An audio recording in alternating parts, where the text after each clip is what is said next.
Et coucou la team Poisson, j'espère que vous allez tous et toutes bien. Donc on va faire la guidance générale pour le mois d'avril 2023 pour le signe solaire, ascendant et lunaire. N'oubliez pas que c'est général, ça ne peut pas résonner avec tout le monde. Si vous avez besoin d'une consultation privée avec moi, vous avez mon adresse email dans la barre de description. Si vous souhaitez également faire un don à la chaîne, il y a également le lien Litchi qui se trouve dans la barre de description. Et donc je voulais remercier tout le monde, en tout cas pour vos commentaires, vos likes, vos abonnements, votre bienveillance, votre gentillesse, votre soutien. Enfin voilà, je vous remercierai jamais assez. Et puis pour les nouveaux abonnés, bienvenue. Et ceux qui ne sont pas abonnés, je vous invite à le faire. Ça fait toujours plaisir de voir la chaîne s'agrandir. Alors, donc on va procéder en tirage en croix celtique. Au centre, on va retrouver votre énergie. Ce qui est en travers, c'est ce qui va faire opposition. Ce que vous souhaitez, ce que vous allez faire pour y parvenir, votre passé proche, votre avenir proche, votre atout, comment est-ce qu'on vous perçoit, peur, doute, espoir ou un conseil. Et ici, on va retrouver le résultat. Là, j'ai récupéré la coupe, d'accord?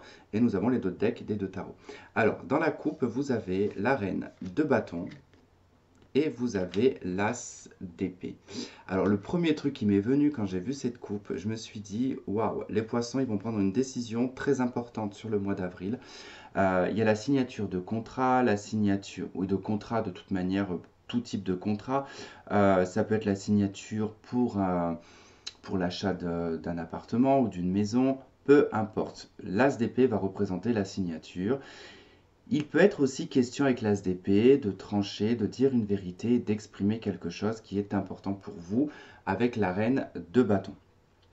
La reine de bâton, c'est un personnage qui est assez dynamique, qui est assez chaleureux, très créatif, passionné, qui a une petite pointe de leadership, mais qui reste tout de même dans l'aspect humain. D'accord? Elle se met à l'échelle de tout le monde sur l'aspect humain, ce qui n'empêche pas que si elle a un poste à responsabilité, elle sait prendre les décisions, mais elle reste en tout cas, humainement parlant, au même niveau que les autres.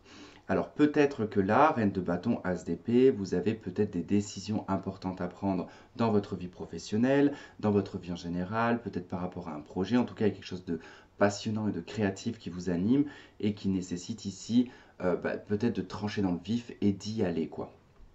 On retrouve en d'autres decks ici l'ermite et on retrouve la 3 de bâton ainsi que la 2 de coupe. D'accord? Alors, là, peut-être que c'est aussi sur le plan affectif et sentimental ou lié à une association professionnelle. Il est question d'attendre, ici avec la 3 de bâton, de prendre le temps de réfléchir, de prendre le temps de faire mûrir le projet ou de faire mûrir l'envie peut-être de s'associer sentimentalement avec quelqu'un. Et l'ermite, ici, on est quand même dans la recherche d'une quête, d'une réponse. On cherche une solution parce qu'il y a peut-être une problématique ou que du moins on est peut-être un petit peu réservé, hein, on est peut-être timide. Donc on essaye peut-être de trouver une façon, je dirais, fluide, une façon intéressante peut-être hein, d'aborder quelqu'un. Mais c'est vrai que l'ermite, il y a quand même des réflexions sur soi. Peut-être il y a un besoin de guérison aussi avant d'entamer quoi que ce soit. Et la reine de bâton, ici, dans cette coupe, eh ben, on y va, quoi. C'est-à-dire que là, on prend le taureau par les cornes et on fonce et on y va. Alors, qu'est-ce qu'on a comme énergie principale pour vous? Nous avons la reine d'épée. Alors, énergie principale, on va être dans des décisions importantes avec la reine d'épée. Il va falloir bien réfléchir, bien analyser, anticiper. Il y a une observation quand même avec la reine d'épée où on va déjà bien observer, bien écouter, bien analyser avant de prendre quelconque décision. La reine d'épée, elle tranche. Une fois qu'elle a tranché, c'est fait. Elle ne fait pas dans le sentiment. Elle représente un peu la justice. C'est-à-dire qu'elle va regarder les faits, elle va regarder ce qu'il y a dans la réalité, ce qu'elle voit et ce qu'elle entend, et elle se fera un bilan de tout ça, sans faire d'émotionnel, pour prendre la meilleure décision. D'accord? Déjà, vous êtes en position de reine d'épée, donc ça veut dire que vous êtes capable et que vous êtes en tout cas à même de prendre une décision avec une très bonne réflexion. Ce qui va faire obstacle, c'est le cavalier de bâton. D'accord? Ce qui peut faire obstacle ici, c'est l'impulsivité, c'est la précipitation, c'est la rapidité. D'accord? Le cavalier de bâton, c'est l'un des plus rapides, mais c'est l'un des plus instables. D'accord? Dans les cavaliers. Donc, il y a peut-être une notion ici, du coup, c'est pour ça qu'on a l'ermite en d'autres decks, parce qu'il y a ce besoin de se retirer, de réfléchir, et de ne pas être dans la précipitation pour prendre une décision.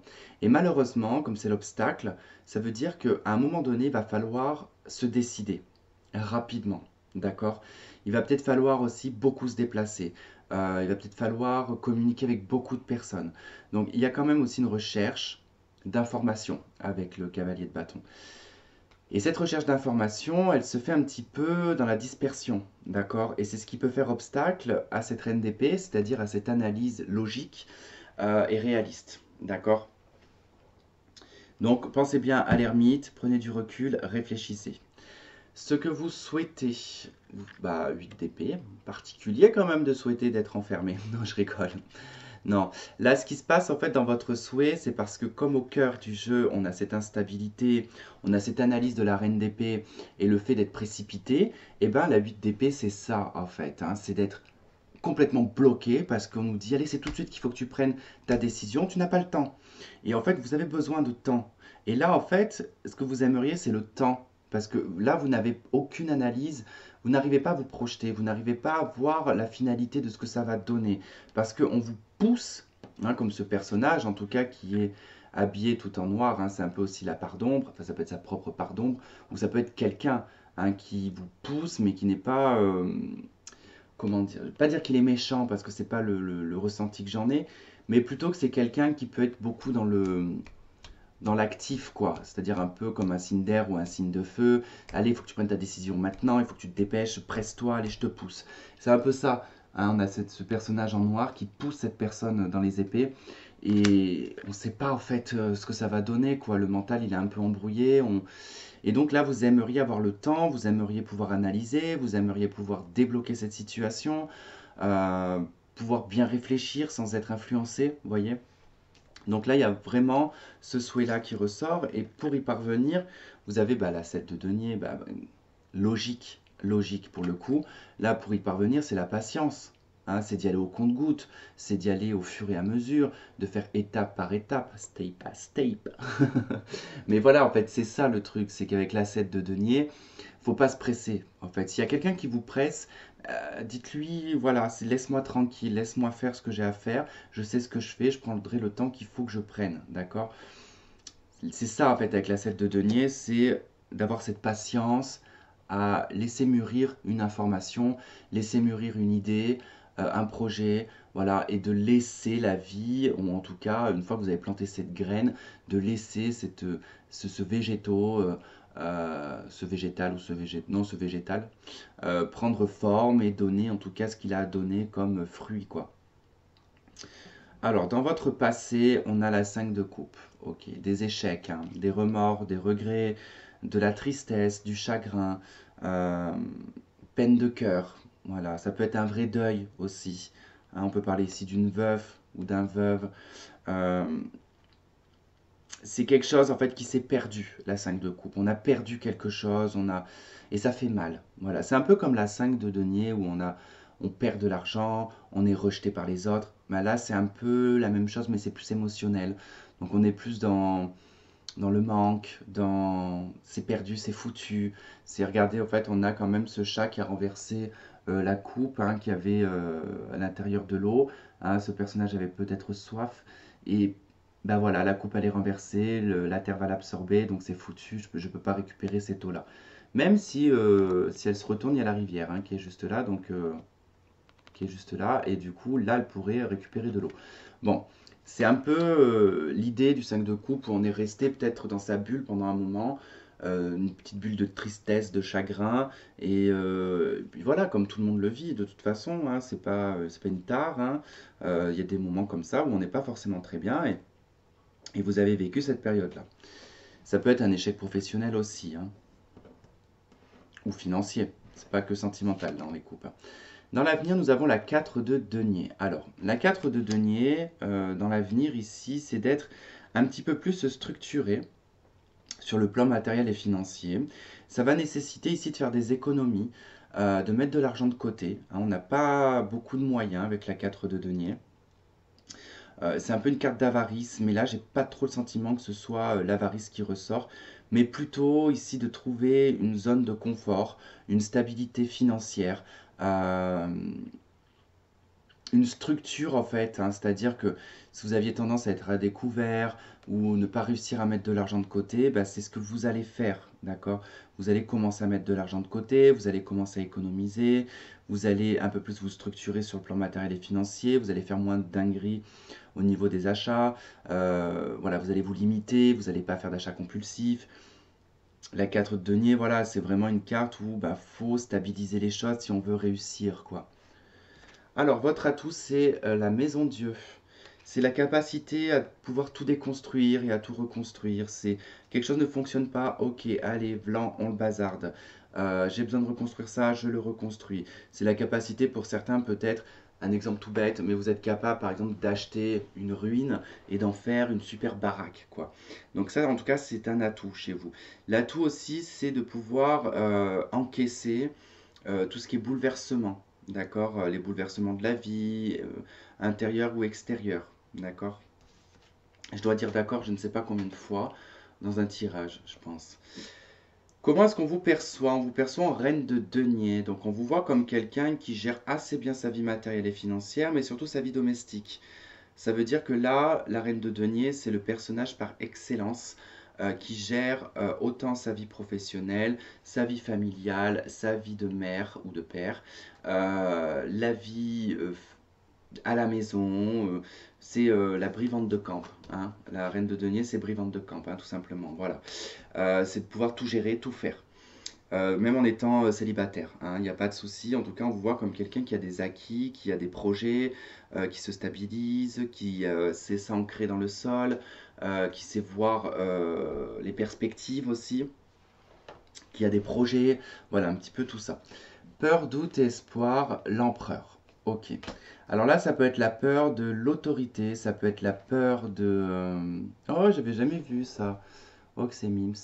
La peur de l'autorité, la peur que ça se structure pas, c'est l'espoir que on trouve une structure, c'est l'espoir peut-être aussi d'être chef d'entreprise ou d'être à poste à responsabilité, c'est d'être aussi peut-être en concubinage, de trouver son empereur, voilà, c'est de trouver l'homme de sa vie.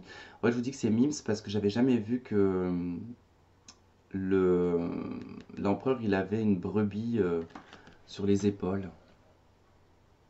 Et en plus, il sourit. C'est la première fois qu'on voit un empereur aussi doux, quelque part. Ouais. C'est d'assurer ses arrières aussi, hein. Là, si vous regardez, en tout cas dans cette carte, moi je l'avais vu dès le départ, mais on a en fait des têtes de bélier de face et sur le côté. Donc c'est quelqu'un qui assure autant devant lui et autant ses arrières, hein. Donc c'est aussi l'espoir d'avoir ce contrôle aussi, hein. Alors le résultat, la force. Ok, maîtrise, contrôle. La force ici, c'est une énergie en fait qui va vous donner beaucoup de puissance. C'est une énergie qui va vous donner du contrôle et de la maîtrise et peut-être une notoriété, c'est possible, hein. Une notoriété, attention, on ne parle pas de notoriété, d'être une star ou quoi que ce soit, non, non, c'est d'avoir un positionnement. D'accord. Et là, on voit qu'au niveau positionnement, avec la force, hein, on est capable. On est vu comme quelqu'un qui gère très bien, qui a les épaules pour. Vous aurez les épaules pour gérer les situations qu'il y aura à gérer au courant de ce mois d'avril. Vous allez retrouver du peps, de l'énergie. Et puis, vous allez réussir, en tout cas, s'il y a des conflits, vous allez réussir, en tout cas, à passer un peu au-dessus ou à maîtriser, en tout cas, votre colère. Alors, elle est associée à quoi? Elle est associée à la lune. D'accord. Donc, elle est émotionnelle. Ok, il y a un contrôle émotionnel. Là, c'est si vous aviez été en tout cas dans une énergie un peu de 5 de coupe, où ça partait un petit peu dans les larmes, dans les pleurs, dans l'émotif. Concrètement, ici, il y a une maîtrise au niveau émotionnel sur la finalité du mois d'avril, ou même au cœur du mois d'avril, c'est-à-dire au milieu du mois d'avril. Et en fait, vous allez réussir à maîtriser votre aspect émotionnel, votre aspect intuitif. Voilà, il va y avoir quand même un côté, c'est assez particulier parce que là, ça mélange un petit peu de signes astrologiques, hein. Ça mélange à la fois le lion et le poisson, hein, puisque la lune, c'est le poisson. Et du coup, il y a quand même cette idée où j'ai cette force du lion. J'entreprends comme le lion, mais je garde mon aspect émotionnel, émotif et intuitif. Vous voyez? Il peut y avoir certaines peurs aussi qui peuvent apparaître, mais que vous allez contrôler. que vous allez bien bien contrôler. En dos de deck, ici, on retrouve le roi, pardon, la reine de bâton, le valet de denier et l'as de denier. Ok. Il y a des responsabilités, il y a également beaucoup de créativité, beaucoup de passion. Et je vois que, en tout cas, il y a la signature. Il y a une signature qui vous fait peur, qui vous amène à un nouveau départ. Alors peut-être que c'est pour clôturer une situation professionnelle ou une relation, mais pour vous amener à autre chose en fait, hein, à quelque chose de beaucoup plus stable. Ok, allez, on va aller voir avec la triade, que je ne sais pas, il est juste à côté de moi.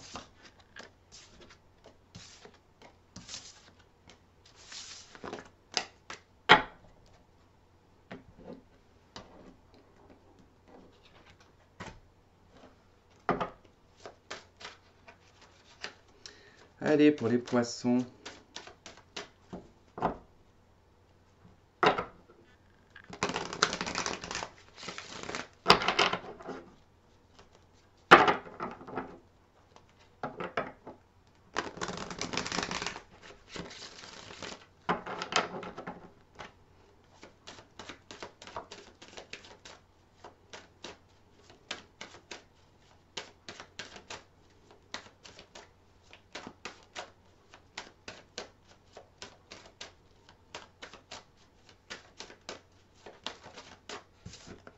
Alors, nous avons l'élévation.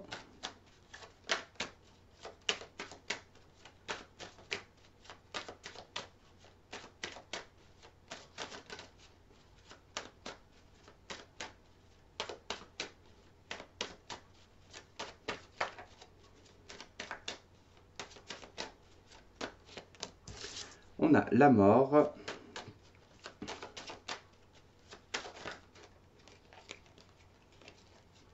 Oh, punaise. Allez.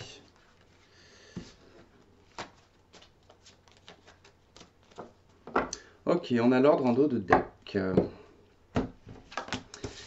Et l'oméga, ok, bah écoutez, vous prenez de l'ampleur, hein. Ici, il y a une élévation qui va se faire.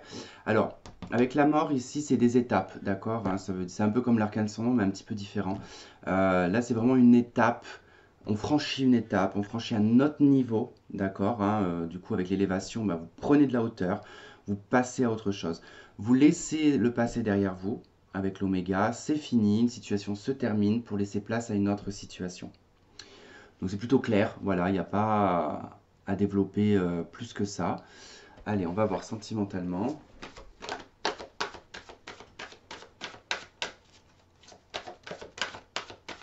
Alors, on a apprenez à vous connaître mutuellement. On a l'attraction dans votre deck et la relation karmique. Vous vous connaissez déjà.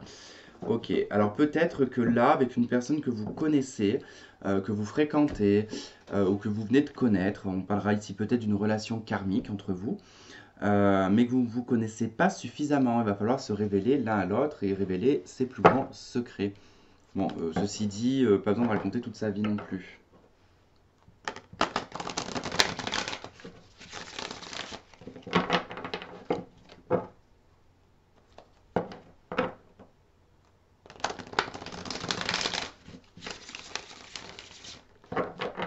Il y a de la lenteur, hein, je le sens dans le jeu, il y a de la lenteur dans le secteur sentimental quand même, hein.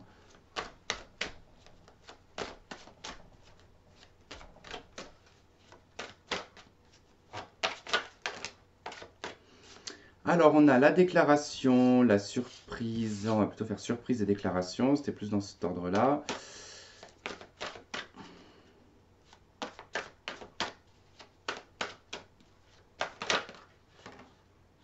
Bon, allez hop, j'en ai deux qui ont voulu venir, hein. Projet et papillon.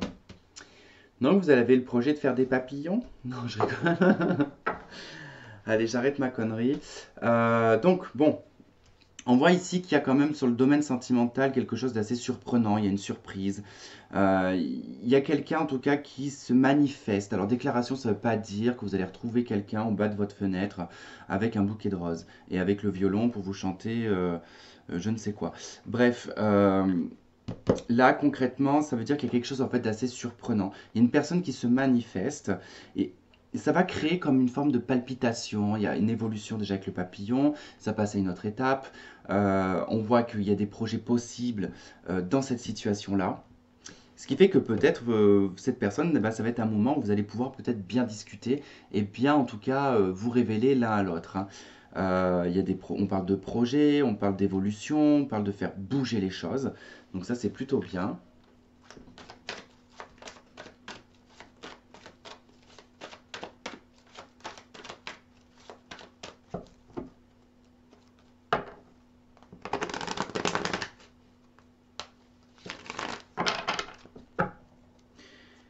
Et je pense que ça a été long pour en arriver un peu à ce stade-là, quoi.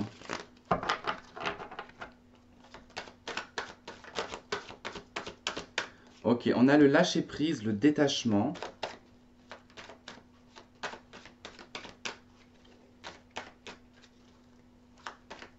Ça va vous soulager, ça, hein.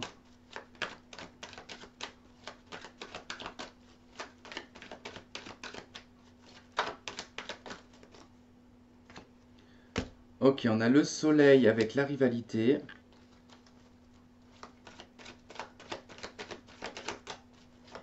Alors ça, c'est plutôt bien, hein, je vais vous expliquer après.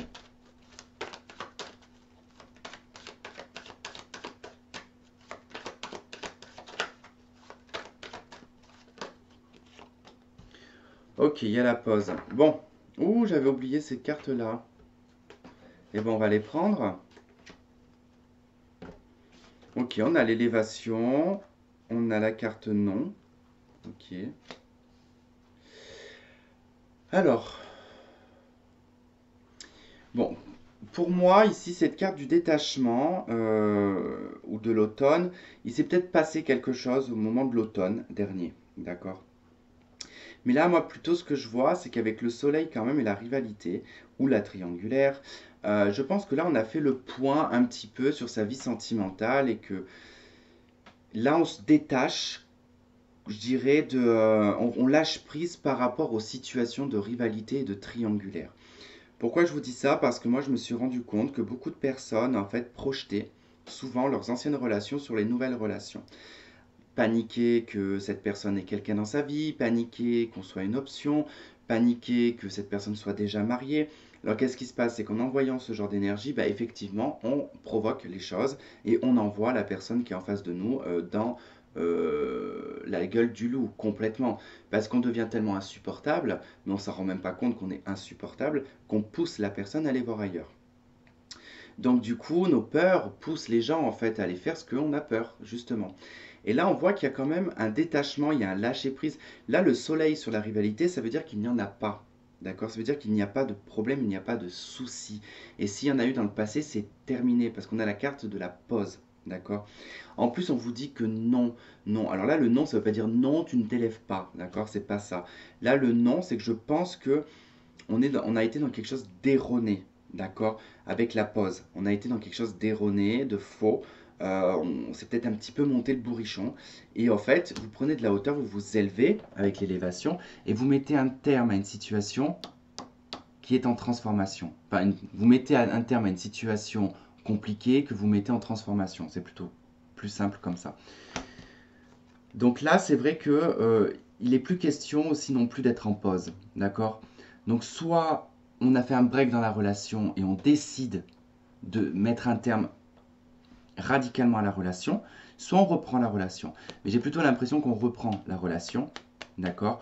Puisqu'on part ici sur des projets, on part sur une surprise, sur quelqu'un qui va se manifester, sur le fait d'apprendre à se connaître. Donc c'est vrai que on va peut-être plus être dans une relation verbale intime, vous voyez, où on va peut-être se livrer à la personne. Peut-être qu'on l'avait peut-être jamais fait, hein, peut-être que ça coulait de source, on pensait que ça coulait de source avant, et puis finalement non. Ouais, on met de l'ordre ici hein, sur des adversités, il y a le retour ici, on revient sur certaines erreurs, on éclaircit la situation avec le delta, hein, on va parler de son isolement, on va parler du fait qu'on a vécu beaucoup d'épreuves, qu'on a été dans le silence aussi, hein, qu'on s'est beaucoup tu au niveau sentimental, au niveau de l'amour. Donc déjà, il n'y avait pas de communication avec cette personne, hein. Je pense que là, il y a eu un grand silence qui a duré un bon moment. Ça a été assez éprouvant. On a ressenti beaucoup de connexion. On a même pensé qu'on faisait erreur. Et on revient un petit peu sur des choses qui ont été compliquées. Et on y met complètement de l'ordre. Voilà en tout cas les poissons. Bah écoutez, j'espère que ce tirage aura résonné avec certains d'entre vous, que vous aurez trouvé des éléments de réponse. Je vous remercie de m'avoir écouté, de m'avoir regardé. Je vous embrasse très fort et je vous dis à la prochaine. Bye bye.